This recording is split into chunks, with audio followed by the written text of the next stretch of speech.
হযরত ইব্রাহিম আলাইহিস সালাতু ওয়াস সালাম রে আল্লাহ হুকুম দিলা, ও ইব্রাহিম তোমার এক সন্তান দিলাম ইসমাইল, বড় মায়া মোহাব্বত করডায়, এই ছেলের লগে আমার মায়া বাড়ি গেছে, অতদিন তুমি মায়া করছো, এই ছেলেটা যদি আমার দিতাইতে আমি মোহাব্বত করলাম মনে, মায়া করলাম মনে। তাই কইলা নেকু আল্লাহ আমি দিলাইলাম আমার ছেলে নেকু বলে, ইলা দিলে ওই তো নাই, দিতে হইব তোমার হাত দিয়া, তোমার নিজ হাত দিয়া তোমার ছেলেরে আমার কাছে দেওয়া লাগবো বলে। কেমনে আল্লাহ বলে, তুমি তোমার নিজ হাতে তোমার সন্তান দে কোরবানি দিতাই, কোরবানি দিয়া আমার কাছে সমঝাইয়া দিতাই, তে গিয়ে আমি সমঝিমু। যেমনে শুনছেন ইব্রাহিম আলাইহিস সালাম চিন্তার মধ্যে পড়ে গেছেন, আল্লাহর হুকুম রাত স্বপ্নে দেখছেন, আল্লাহ ফরমায় ও ইব্রাহিম তোমার ছেলেরে কুরবানি দেও। সকাল হইছে, সকাল হওয়ার লগে লগে ইব্রাহিম আলাইহিস সালামে তার স্ত্রীরে ফরমায়, ও আমার স্ত্রী আমার ছেলেরে গোসল দেওয়াও, নতুন কাপড় পরিধান করাও, নতুন কাপড় পরিধান করাইয়া আতর গোলাপ লাগাইয়া দেও। বলে কিতা করতা স্বামী? বলে আমার ছেলে লইয়া আমি বেড়ানিত যাইতাম, হওয়ার লগে লগে আপনার বিবিয়ে ছেলেরে গোসল দেওয়াইছেন, নতুন কাপড় পরিধান করাইছেন, করাইয়া রানা করছেন, লইয়া রানা দিছেন, চলতে আসেন চলতে আসেন, যাইতে যাইতে আপনার মিনা বাজার গিয়া পৌঁছিছেন। মিনা বাজার গিয়া যে সময় পৌঁছিছেন, পৌঁছার লগে লগে হযরত ইব্রাহিম আলাইহিস সালাতু ওয়াস সালামে তান ছেলেরে জাদুরে ডাক দিছেন, ও আমার জাদুমণি আমার কিনারার মধ্যে আসান। জাদুরে কিনারার মধ্যে আনছেন, ছোট বাচ্চা আনার পরে কইছেন, জাদুমণি ইন্নী আরা ফিল মানামি আন্নী আসবাহুকা ফানজুর মাযা তারা। ও আমার জাদুমণি আমি গত রাত্রে স্বপ্ন দেখছি, তোমার আল্লাহর রাস্তার মধ্যে আমি কুরবানি করিয়ার তোমার রায় কিতা, রায়টা আমার সামনে তুলিয়া দরসাই। বাইরে ছোট সন্তান ইব্রাহিম আলাইহিস সালাম রে খোয়ার লগে লগে ইব্রাহিম আলাইহিস সালামে যে সময় কইছুন, খোয়ার লগে লগে বাবার কথারে ফেলাইছুন না, না ফেলাই এখন ইয়া আবাতি ফাল মাযা তুমার সাতাজিদুনি ইনশাআল্লাহু মিনাস সাবিরিন। ও আব্বাজান, আল্লাহ যেরকম আপনারে হুকুম করছেন সেই হুকুমটা আপনি মানি রাখবা, আপনি আদায় করি রাখবা। আমার ইনশাআল্লাহ আল্লাহর দরবানো কুরবানি হইতে সময় আমার সবর করনেওয়ালা অখলর মধ্যে পাইবা, আমি ধৈর্য ধরিয়া থাকমু। হায় রে হায়, বাবা ছোট ছেলেরে কইছেন জব কর্তার ছেলে উঠিয়া ফরমায়, ও আব্বাজান আল্লাহ যদি হুকুম করিয়া তখন জেলা হুকুম করছেন, আল্লাহর হুকুম রে আপনি পালন করিলে আমার কোনো নিষেধ বাধা নাই। হযরত ইব্রাহিম আলাইহিস সালাতু ওয়াস সালামে বেগত তাকি ছুরি বাহির করছেন, ছুরি বাহির করতে সময় জাদুমণি উঠিয়া ফরমায়, ও আব্বাজান আমি দুই একটা শর্ত দিতাম স্যার আপনারে। বলে বাবা কিতা শর্ত দিতে সারায়? বলে আব্বাজান আপনি আমারে যে ছুরি দি জব করবা, জব করার আগে এই ছুরি যেটা আছে এই ছুরিটা ভালো করি দাঁড়াই লাইবা, তেজদার বানাইবা। বাবাই কইলা কোন কারণে? কইলা রে জাদুমণি ছুরিটা বালা করে দাঁড়াইতাম তুমি দুঃখ পাইবে, কষ্ট পাইবে, ওতার লাগিনি।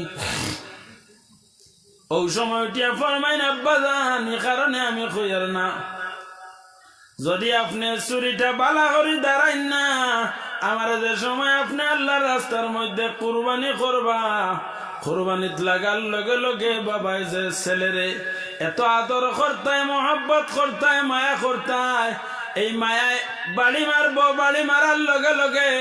আপনি ছুরি দ্বিতীয়বার চালানি সম্ভব হইতো নাই, যার কারণে ছুরি যদি ভালো করে দাঁড়াইলাই প্রথম ফুসে আল্লাহর হুকুম পালন করিলাইবা। যে সময় কথা কইছেন খোয়ার লগে লগে ইব্রাহিম আলাইহিস সালাতু ওয়াস সালামের দিল ভাঙ্গি যায়। খন্ডে জাদুমণি এমন শর্ত তুমি আমারে শুনাইলাই, আর কি শর্ত আছে আমারে শোনাও চাই? ও সময় ফরমাইনো আব্বাজান আমার 2 নম্বর শর্ত হইল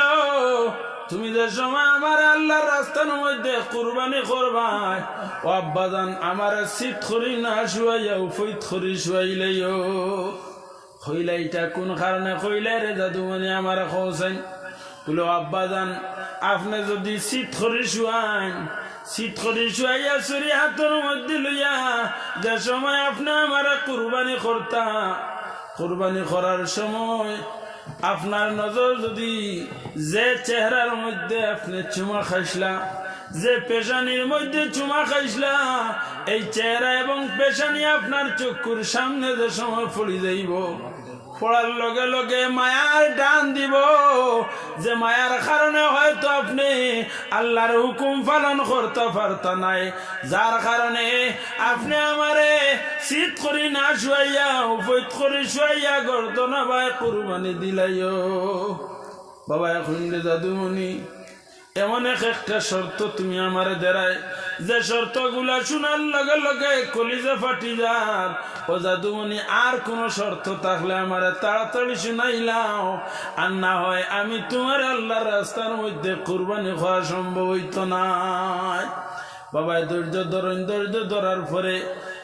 ছেলে উঠিয়া ফরমাইনো আব্বাজান আমার 3য় নম্বর শর্ত হইল আমার যে সময় আল্লাহর রাস্তার মধ্যে কুরবানি করবাই কুরবানি করার আগে আমার 2 হাত এবং 2 পাও বান্ধিলাইও কইলাই কথা কোন কারণে কইলাই রে দাদুমণি বলো আব্বাজান আমার যে সময় আপনি আল্লাহর রাস্তার মধ্যে কুরবানি করবা জব করার পরে আমি হয়তো বুঝতাম না বুঝির অবস্থায় আমার হাত পা হয়তো লড়াচড়া করতে পারে যদি আপনার গার মধ্যে আমার হাত পাও লাগি যায় বেয়াদবি হয়ে যাইব ও আব্বাজান আমার জব করার আগে আমার 2 হাত 2 পা আগে বান্ধিলাইও কইলারে দাদুমণি তোমার এই শর্তটা আমি মানি লইলাম আর কি শর্ত আমারে শুনাইলাম ওই সময় উঠিয়া ফরমাইন ও আব্বাজান আমার আখেরি শর্ত আপনারে শুনাইলে আর বলে শোনাও না রে দাদুমণি বলে 4র্থ নম্বর শর্ত হইল তুমি যে সময় আমার আল্লাহর রাস্তার মধ্যে কুরবানি করবাই আব্বাজান আপনার গার কাপড় যেগুলা আছে কাপড় গুলা ভালো করি সেমটিলাইও কইলাই কথা কোন কারণে কইলা রে দাদু বলো আব্বাজান আমার যে সময় আল্লাহর রাস্তার মধ্যে জব করবাই জব করার পরে আমার শরীর থাকি খুনের ছিটা ফুয়ারা দি বাহিরিব আর এই খুনের ছিটা যদি আপনার কাপড়ের মধ্যে গিয়া পড়ে আর এই খুনের ছিটা লইয়া বাড়ির মধ্যে ঘুরিয়া যাও যদি আমার মা জননী দেখার লগে লগে আমার মার কলিজা ফাটি যাইব যার কারণে ও আব্বাজান আমার যে সময় কুরবানি দিবাই আমার কুরবানি দেওয়ার আগে আপনি আপনার আমার হাত পা বান্ধিয়া উপৈত করে শুয়াইয়া চুরি দাঁড়াইয়া আপনার কাপড় আটাইয়া আমার আল্লাহর রাস্তার মধ্যে কুরবানি দিলাইও ইব্রাহিম আলাইহিস সালাতু ওয়াস সালামে তাও হল্লা রেডি করিয়া তানে যে সময় আল্লাহর রাস্তার মধ্যে শুয়াইয়া আপনার চুরি হাতের মধ্যে লন বিসমিল্লাহি আল্লাহু আকবার হইয়া যে সময় ফুস মারুন আল্লাহ জানাইয়া দেন দে হে চুরি তুমি হইলে আমার মখলুক আমি আমার বন্ধুরে পরীক্ষা করিয়ার আমার বন্ধুর গলার মধ্যে কোন নমুনার কোন যাতে স্পর্শ করো না ওলা বাটে তুমি রেডি হইয়া থাকিও ইব্রাহিম আলাইহিস সালামে ছুরি লইয়া ফুস মারছন ফুস মারার লগে লগে ছুরিয়ে কোনো খাল করে না গুছা করিয়া কিনারার মধ্যে পাথর আসলো পাথরের মধ্যে ফুস মারছন ফুস মারতে গড়ি লাগি যায় ওই সময় পাথরটা দ্বিখণ্ড হয়ে যায় কিন্তু ইসমাইলের গলার মধ্যে কোনো কাজ করে না আল্লাহ হযরত জিবরিল আলাইহিস সালাতু ওয়াস সালাম রে জানাই ও জিবরিল তোমার আমি কইয়ার চক্ষুর ফলকের লগে বেহেশতের মধ্যে যে দুম্বা রাখা আছে এই দুম্বাটা লইয়া যাও আমার বন্ধে 2 নম্বর বার্তান ছেলের গলার মধ্যে যে সময় ফুস মারবা ফুস মারার লগে লগে কুরবানি করিলেইবা 2 নম্বর ফুস মারবার আগে আপনার সঙ্গে সঙ্গে বেহেশতি দুম্বা নিয়ে আমার বন্ধুর সুরের নিচে ডালিয়াও ইব্রাহিম আলাইহিস সালাম রেডি হইয়া 2 নম্বর বার ফুস মারতে না মারতে জিবরিল আলাইহিস সালামে বেহেশত থেকে দুম্বা লইয়া আইয়া ইসমাইলের টান দি সরাইয়া বেহেশতি দুম্বা দিলেন। আর ইব্রাহিম আলাইহিস সালামে ফুস মারিয়াও দেখুন দে ইসমাইল লাইন দুম্বা কুরবানি হয়ে যায়। হনা সুবহানাল্লাহ। ওই সময় হযরতে ইব্রাহিম আলাইহিস সালাতু সালাম উঠে ফরমাইন আল্লাহু আকবার আল্লাহু আকবার। জিবরিল আলাইহিস সালামের জবাবে ফরমাইন লা ইলাহা ইল্লাল্লাহু আল্লাহু আকবার। হযরতে ইসমাইল দেখুন আমার জায়গা দুম্বা কুরবানি হয়ে গেছে, তাই শুকরিয়া তান ফরমাইন আল্লাহু আকবার ওয়ালিল্লাহিল হামদ। তিনজন আল্লাহর মায়ার বান্দা হলাই তাসবিহে পড়েছেন, আল্লাহর দরবারও বড় ভালো লাগে। এই মৌসুম আবার লগে লগে আল্লাহ জানাইয়া দেন আখেরি জমানার নবী হুকুম করুন ও আমার উম্মত হল ইব্রাহিম আলাইহিস সালামের এই সুন্নত রে তুমি দেন প্রত্যেক মানুষ এই মৌসুম হওয়ার পরে আদায় করিও। আপনার বকরা ঈদের মৌসুম জিলহজ্জা মাসের 9 তারিখ থেকে 13 তারিখ ফজর পর্যন্ত আপনার ফজরের নামাজ তাকি লইয়া আসর পর্যন্ত এই সময় যেটা আছে এই সময় তো আপনার এই তসবিহ যেটা আছে তসবিহটা আদায় করার লাগিয়া আপনার পুরুষ মহিলা সমস্ত লাগি ফজর পরে একবার পড়া ওয়াজিব, 3 বার পড়া হইল কি মুস্তাহাব। তাই কুরবানি যেটা কুরবানিটা আসল দুম্বাটা খানো বলে হাবিলে যে কুরবানি দিছিল আল্লাহ বেহেশতর মধ্যে রাখিয়া তৈছে, বাইরে হাবিলে দিলরে বড় পরিষ্কার করিয়া আল্লাহর দরবারের মধ্যে কুরবানি খসলা, যার কারণে আল্লাহ জান্নাতের মধ্যে রাখছে।